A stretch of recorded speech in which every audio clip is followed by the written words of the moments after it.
News top 9च्या सुरुवातीलाच पाहणार आहोत टॉप 9 मोठ्या बातम्या। महिला आरक्षण विधेयकाच्या समर्थनार्थ महायुती रस्त्यावर उतरणार। आज मोर्चाचं आयोजन। जांभोरे मैदान ते वरळी डोम दरम्यान मोर्चा निघणार। बारामती पोटनिवडणुकीची आज सांगता सभा। मुख्यमंत्री देवेंद्र फडणवीस, उपमुख्यमंत्री एकनाथ शिंदे यांच्या प्रमुख उपस्थितीत सांगता सभा।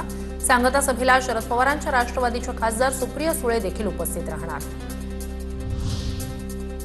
बारामतीतील नक्षत्र गार्डनमध्ये सुनेत्रा पवार यांचा नागरिकांशी संवाद। मॉर्निंग वॉकला गेलेल्या नागरिकांशी सुनेत्रा पवार यांनी साधला संवाद। बारामती पोटनिवडणुकीच्या प्रचाराची आज सांगता।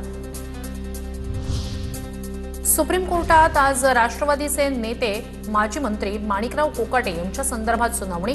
1995 मध्ये बनावट कागदपत्रांच्या आधारे शासकीय सदनिका मिळवल्याच्या प्रकरण गेल्या सुनावणीत न्यायालयानं राज्य सरकारला नोटीस जारी केली होती। राज्यातील 17 लाख सरकारी, निमसरकारी आणि शिक्षक-शिक्षकेतर कर्मचारी आजपासून बेमुदत संपावर। संपामुळे शाळा, रुग्णालय, शासकीय कार्यालयातील कामकाज ठप्प होण्याची चिन्ह। दुसरीकडे संप बेकायदेशीर ठरवत संपात सहभागी होणाऱ्यांवर कारवाईचा इशारा देण्यात आलाय।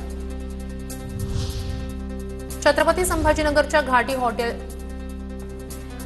हॉस्पिटलमध्ये नर्स फेडरेशनचं आंदोलन। राज्य सरकारी, निमसरकारी कर्मचाऱ्यांच्या संपात नर्सेस फेडरेशन सहभागी। जुनी पेन्शन योजना लागू करावी यासह विविध मागण्यांसाठी आंदोलन। नाशिक महापालिकेवर आज पर्यावरण प्रेमींचा मोर्चा। तपोवन गंगापूर रोडवरील वृक्षतोडी विरोधात मोर्चा। सकाळी 11 वाजता मोर्चा निघणार। पर्यावरण प्रेमींच्या मोर्चाला मनसेचा पाठिंबा।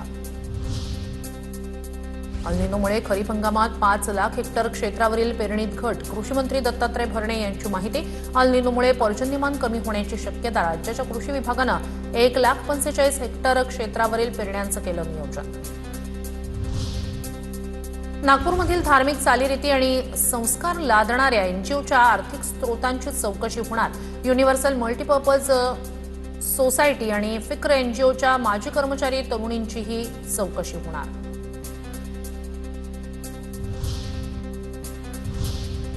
आणि पाहणार आहोत टॉप 9 राजकीय बातम्या। 2/3 बहुमत नसल्यानं विरोधकांनी सरड्यासारखे रंग बदलले। विधेयकाबाबत ओपन चॅलेंजला या फडणवीसांचं विरोधकांना आव्हान, तर मुख्यमंत्र्यांचं डिबेटचं चॅलेंज सुप्रिया सुळेंनी स्वीकारलं। सुप्रिया सुळे यांनी आव्हान स्वीकारल्यानंतर पायाखालची जमीन सरकली। रोहिणी खडसे यांचा फडणवीसांसह चित्रा वाघ यांच्यावर निशाणा। एक्सपोज होऊ नये म्हणून चित्राविचित्र माणसांना छू म्हटलंय रोहिणी खडसे यांची टीका।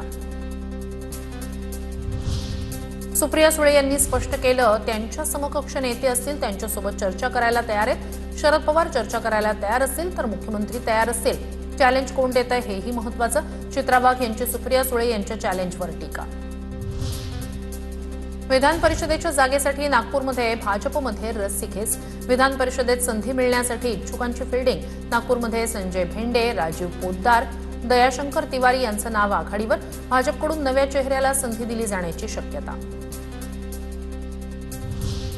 आरएसएसच्या झेड+ सुरक्षेचा खर्च वसूल करण्याची मागणी फेटाळली। मुंबई उच्च न्यायालयाच्या नागपूर खंडपीठाचा निर्णय। सरसंघचालक मोहन भागवत यांच्याकडून खर्च वसुलीची मागणी करणारी याचिका निराधार ठरवण्यात आली। सरकारकडून सुरक्षा देण्यावर न्यायालयानं हस्तक्षेप नाकारला। नितेश राणे यांच्या विरोधात माझगाव कोर्टाकडून जामीनपात्र वॉरंट। संजय राऊत यांनी दाखल केलेल्या मानहानीच्या खटल्यात सुनावणीला अनुपस्थित राहिल्यानं वॉरंट काढण्यात आलं। आता पुढील सुनावणीला नितेश राणे यांना स्वतः हजर राहून वॉरंट रद्द करून घ्यावं लागणार। मुंबईतील नगरसेवकांना दिलेला अतिरिक्त निधी कमी करण्याची आमदार अमित साटम यांची मागणी। निधी वाटपात भेदभाव झाल्याचा आरोप। साटम यांनी सर्व प्रभागांमध्ये समतोल राखण्याची पत्राद्वारे केली विनंती।